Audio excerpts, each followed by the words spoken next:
Hello, I'm Sarah Snell Cooke, Editor-in-Chief of Credit Union Times. I recently sat down with Dr. Clifford Rossi of the University of Maryland's Robert H. Smith School of Business to talk about a paper he recently wrote entitled Implications of the Prompt Corrective Action for the U.S. Credit Union Industry. Dr. Rossi concluded that there is the existence of this so-called PCA trap. The purpose of PCA in the Credit Union Membership Access Act was to bring a sort of parallel to credit unions to the FDIC Improvements Act. And that's not really what happened, was it? That is not what happened. Again, for credit unions, it's a bit of a different set of circumstances and a different set of regulations that apply that sort of left the credit union industry out in the cold in some respects from a capital standpoint, capital regulation standpoint.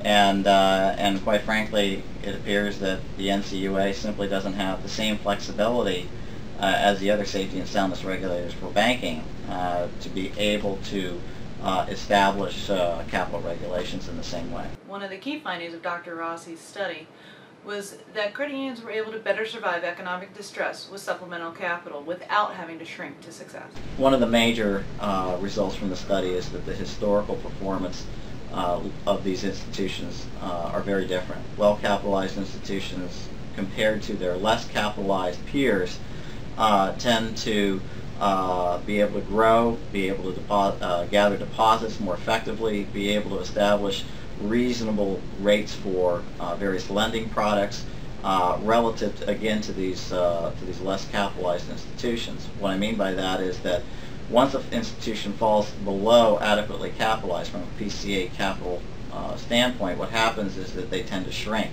The balance sheet, they tend to constrain themselves in terms of deposit gathering activities. It looks like they tend to increase rates on lending products and increase fees associated with various services that they offer. So doing all of the things that are effectively counterproductive to their membership is one of the major findings from the historical analysis that I did. And then a couple of other things that I found along the way was when I actually put a stylized institution, a stylized credit union, through a series of scenarios, both a normal type of economic environment as well as a stress scenario from a credit standpoint as well as from a high growth strategy.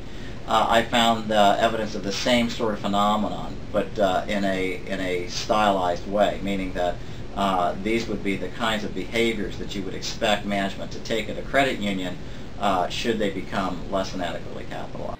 His study isn't all theory. He explains the practical effect of the PCA trap on consumers. As credit unions, as a safety mechanism, now all of a sudden their success by deposit gathering is their worst enemy, and so that reduces their capital ratios, and so institutions' response to that is to, well, I'm going to raise fees and I'm going to raise lending rates in order to have people go elsewhere for their lending products, and then I'm going to drop rates on deposits as a result as well, so I don't bring those in. So all in all, I mean, this type of difference in capital treatment between credit unions and banks it creates a negative impact on borrowers, on savers, and on anybody who's trying to leverage the services of their local credit union. Is there a solution to this problem?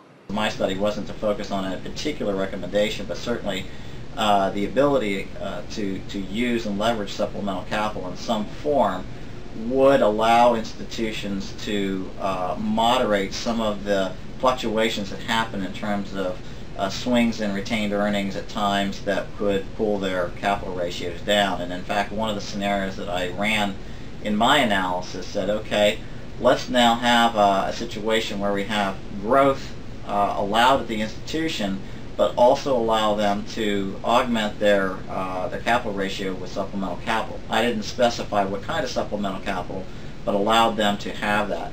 And of course, the result, which should not be surprising, is that supplemental capital was able to allow the institution to grow prudently without falling into the so-called PCA trap, which creates perverse incentives for these firms. Certainly a question within the industry has been the use of supplemental capital by less than healthy credit unions. Discretion should be up to the regulatory agency, as I say, primary regulator for safety and soundness, to make that determination. And therein lies some of the problem. They simply don't have that flexibility. I absolutely believe that in some cases institutions that don't have the right infrastructure or governance or practices in place to be able to use or understand how to use and take advantage of supplemental capital.